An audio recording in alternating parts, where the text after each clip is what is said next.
One of the most iconic villains, not only in Dragon Ball, but in all anime and manga, is Frieza. Originally a one and done villain over 30 years ago, he's gone on to be resurrected twice and is now even being set up for another return in the manga soon. Why is this character so popular? On the surface, he's nothing more than a mustache-twirling villain devoid of complexity. But I think if we dig deeper, we can get a better understanding of the character. So let's take a deep dive into the one, the only, Frieza. 絶対に許さんぞ虫けらどもじわじわとなぶり殺してくれる一人たりとも逃がさんと覚悟しろ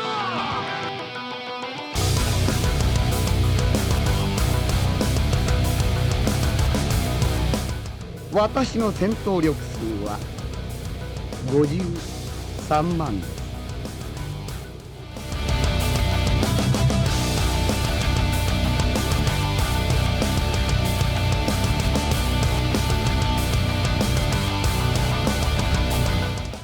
ご覧のように私はあなたたちのドラゴンボールとやらを集めているフリーザというものです。Frieza leads the Friezagun, or Frieza Army, also known as the Planet Trade Organization, which he inherited from his father, King Cold. He is also the descendant of Chilled, who ruled ages before Frieza's time. Frieza's name, of course, is another typical Toriyama pun coming from the word freezer, which is why I can't stand the Funimation spelling Frieza. I don't know, it makes no sense. Sorry if you guys like that one. But anyway, Toriyama actually was envisioning a refrigerator when creating the character, which is why a lot of the characters, I should say his underlings, are named after things you find within a refrigerator, not a freezer actually. But he also got a lot of inspiration from one of his editors, according to the Daizenshu, which I recently did a rant on. Another real big inspiration for the character was real estate speculators. Again, this came out in the 1980s originally, and just those type of people, I guess, were really common in Japan, people who were just trying to buy up land to resell it to make profit. And according to Toriyama, these were the worst types of human beings possible. So he wanted to create a villain that was the worst possible being imaginable, and that's where he got the inspiration for Frieza from. Now, if you want to put that into like today's terms for like what young people would understand possibly, it's like card game scalpers, Pokemon card game scalpers. They're buying up stuff that other people want and then trying to sell it back for a profit. So I guess you could kind of look at it that way as well. 何を言い出すかと思えば While not much is known of Frieza's past, I mean, if you go by the manga, nothing is known of Frieza's past. Toriyama gave us a lot of information that I think is useful in the film Dragon Ball Super Broly. At the start of the movie, King Cold takes his son to the planet Vegeta. He basically wants to introduce the Saiyans to his son who is about to take over. He plans on retiring. Right at the start here, there is some really interesting information. It's important to note that when they arrive, King Vegeta, Vegeta's father, he goes with a smile on his face. King Cold, we're honored to have you in our presence. We haven't seen you in ages. He puts his hand out to shake his hand. Cold doesn't even look at him. He kind of ignores him the whole time and basically just says, yeah, this is my son. He's taking over, okay? You got to listen to what he says from now on. That is insulting. And that is key because Frieza sees this is how you're supposed to treat others. This is how you're supposed to treat everyone else in the galaxy who is beneath us because we're stronger, we're in control, and he's learning these lessons from his father. We can just from this tiny little nugget, we learn that that's probably what he's seen since he was a tiny little child, was that his father walks all over everybody. And therefore that's how it's supposed to be. They're above us. They're better than everyone. It's just a minor thing. Frieza then goes on to deliver the scouters and basically immediately says, hey, you got a few guys out there pointing weapons at me, I see. Oh, they have power levels of 2,000. Judging by the time period, 2,000 would be quite impressive for Saiyans, given that's far stronger than Raditz, So he wants to show off what he can do. Boom, boom, boom, boom, kills them all with ease, without even kind of trying, to be honest. It is an important moment because it instills fear into them. Seeing that, 2,000 might be considered their, some of their elite warriors, Frieza just easily took them out. And now when Cold's basically like, you got to listen to what he says, they are not going to argue with that. 邪魔ですね。邪魔なんですよ。あの山がね。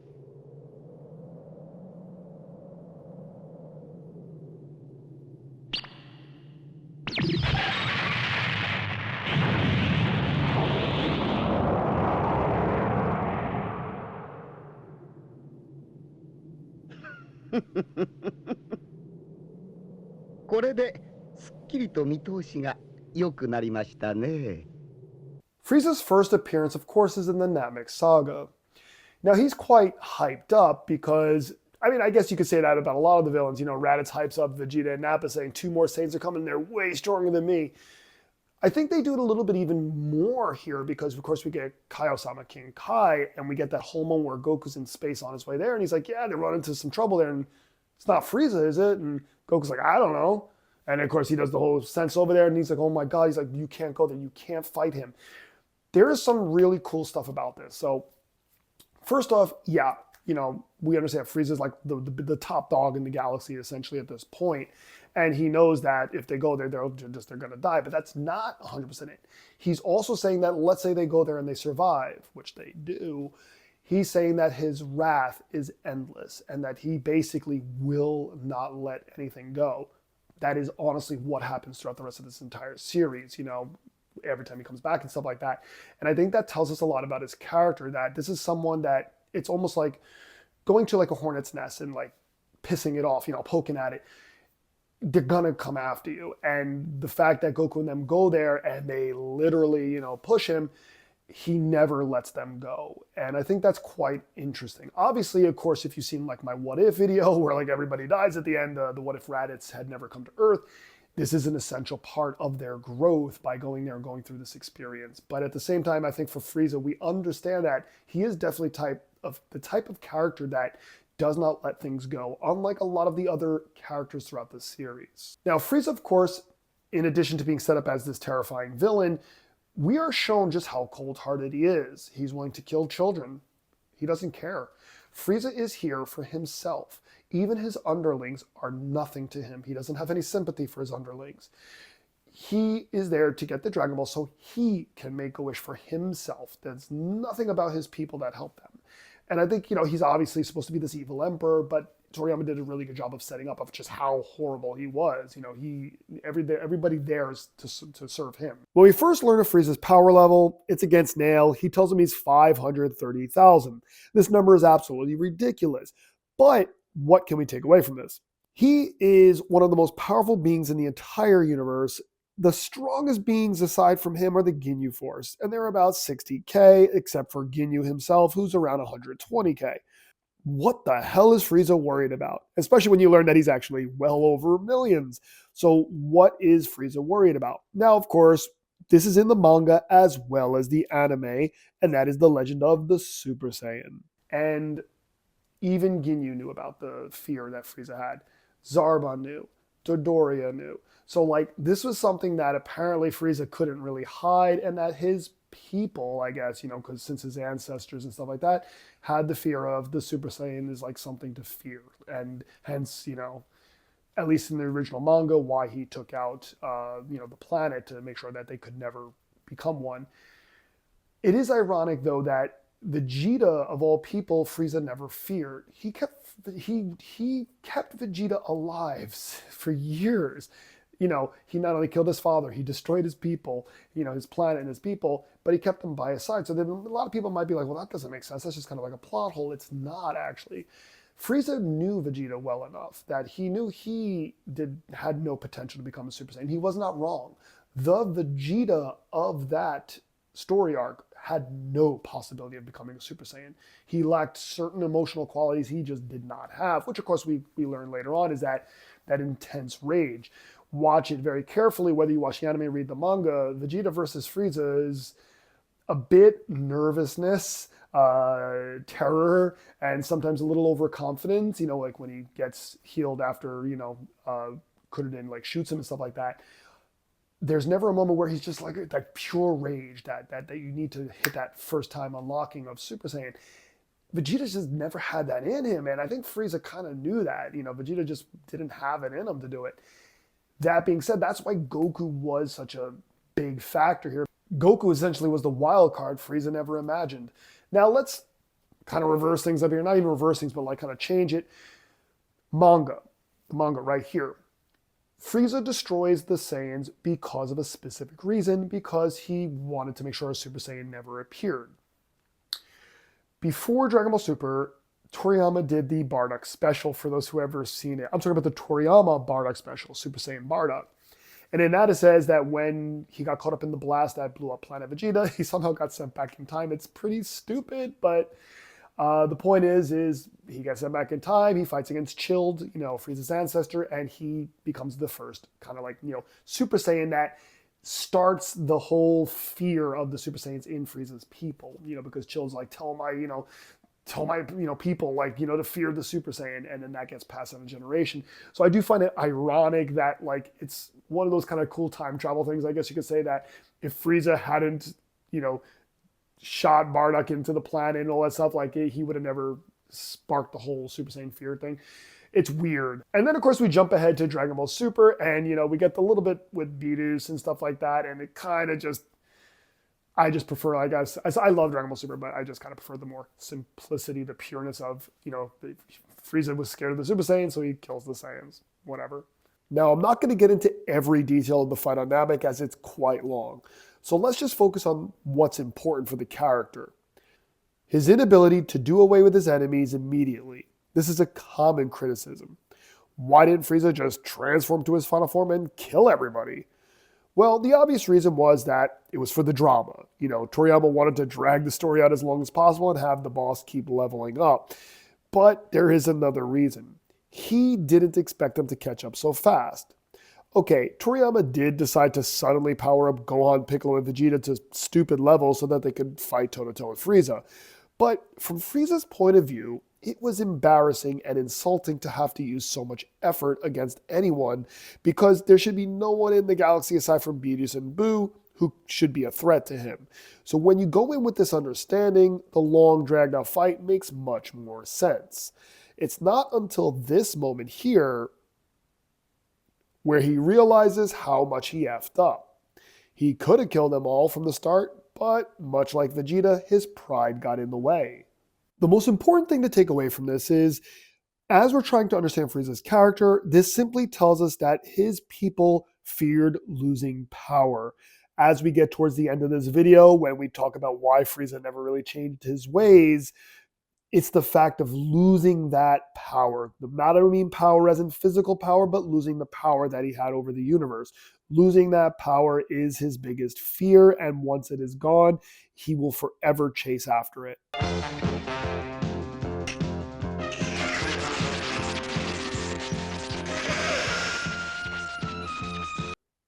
Frieza's return to Earth is basically just to set up the next arc, but it does so in a brilliant way.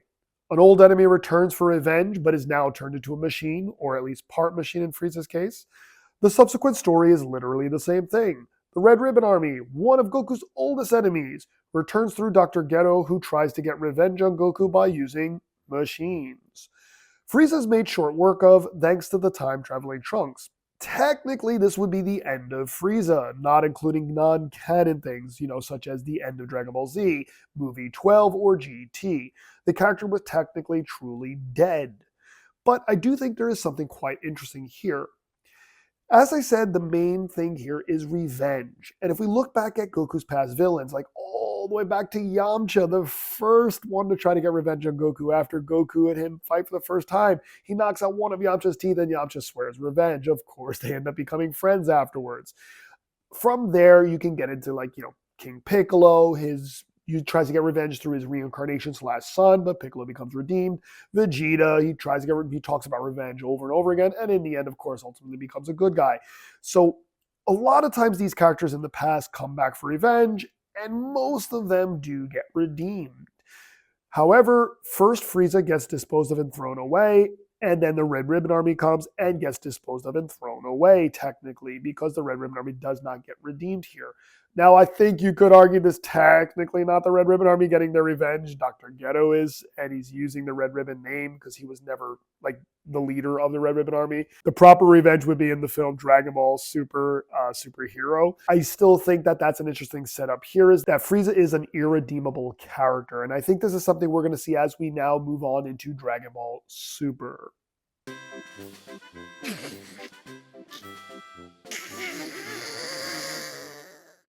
Toriyama decided to fully resurrect Frieza for the second canon Dragon Ball Z film, Dragon Ball Z Fukatsu no F, or Resurrection F. Frieza tries to get revenge again, but is this time ultimately killed by Goku. That's the story in a nutshell. But there is some new information, especially into Frieza's origins. We learn that Frieza and his father both knew of Beerus. They also knew about Majin Buu, which is huge. He says right in the scene that his father told him never to cross paths with them. Now, these were people that he could not touch. Upon his resurrection, Sorbet asks if they should bring back his father as well. Frieza says no. When we see his father for the first time, we learn his father generally cares for his son, as he shows concern over his son's near death, and then vows that they'll get revenge. But does he actually care, or does he care that their empire's reputation has been shattered and now is at stake? After Frieza is killed by Trunks, Cold immediately turns things around. Just like Frieza, Cold really only cares about himself, and I think it shows really well here. Knowing this when we get to Fukkatsu no F, Frieza probably had as little emotional connection to his father as his father did to him, and therefore could care less if his father were brought back to life. Another way of interpreting this is that his father could come back and challenge Frieza for the throne, as Frieza's past failures might make it seem like Daddy needs to step in and take over. Now, an interesting to note here is that he walked around in his second form while Frieza stayed in his first form. Okay, let's back up for a minute here. There has never been any canonical explanation from Toriyama or any other source about whether or not Cold could transform, or if this was his only form to begin with. Over the years, there has been a lot of speculation, but no matter what you believe, the truth is Toriyama decided to give Cold, the original Emperor of the Galaxy, a tall, menacing figure, while Frieza was this small and unassuming threat. Cold was clearly the intimidation factor, as just seeing him alone made people fear for their lives. Frieza, on the other hand, seemed frail and honestly didn't seem that threatening. The last and most important piece of information is he says he never trained in his life because his people are naturally gifted and they had no need to become stronger. This says so much about his character. For one, it gives him some character development, but in a unique way. He learns he had taken things for granted, being naturally gifted. He never considered actually trying to better himself, as he had no real equal. You could argue, knowing about Majin Buu and Beerus, maybe he would have tried hard, but hear me out. Buu was sealed away, and as far as he knew, Buu was never a real threat. Beerus left him alone as long as he didn't get in his way. However, if he suddenly started getting stronger, he might have gotten on Beerus' radar. But this takes us to his motivation, which is simply revenge. He trains for the first time and essentially unlocks his race's version of Super Saiyan in Golden Frieza, and it proves to be miles ahead of his original power. It still fails to be a match for Super Saiyan Blue. Now we see Frieza again in Super when Goku is forced to recruit him for the Tournament of Power. It's here we get a tease that Frieza might be redeemed by the end of the story. He pretends to try and betray them a few times, but ultimately in the end he helps them win. Whis gives him new life, and he uses the second, no third chance to return to his old life. Some people have questioned why Beerus told Whis to give Frieza his life back at the end of the Tournament of Power. I do not believe it's because they thought he might change his ways. He even comes right out and says he doesn't plan on changing. I personally believe it's for balance. Upon seeing how powerful Jiren and Toppo were, I think Beerus and Whis both realized there is no one left in their own universe who could push Goku and Vegeta to new heights. Seeing how powerful Frieza got in such a short time upon his first revival, they figured he'd go out and get even stronger, possibly proving a challenge to Goku and Vegeta. So as crazy as this sounds, Frieza is an essential part of the power... I think Frieza is an essential part of the power struggle in the universe. He returns to Earth with Brawly in hopes the Saiyans would kill each other, all while he used the Dragon Balls to increase his height. Toriyama wanted it to be abundantly clear that Frieza cannot and will not change. Unlike most of the people Goku encountered in his life, this is one that just refuses to change. I think a large part of why Frieza is the way he is due to his upbringing, which Dragon Ball clearly shows with Goku having a different upbringing from not only his brother, but the other Saiyans in general. Frieza was born into wealth, but he was also born into power, being the son of an emperor who ruled with an iron fist and had all other species groveling at his feet. In addition, his race appears to be gifted with natural strength that dwarfs even the most powerful and well-trained warriors in the universe. So much so, he had never even considered doing a push-up, let alone training to get any stronger. This gave him the impression that the other beings were beneath him.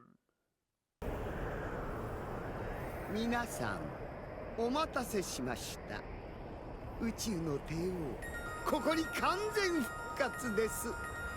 Now, one thing you could say is if Vegeta could change his ways, why couldn't Frieza? They are quite similar characters. Both grew up in lives of evil.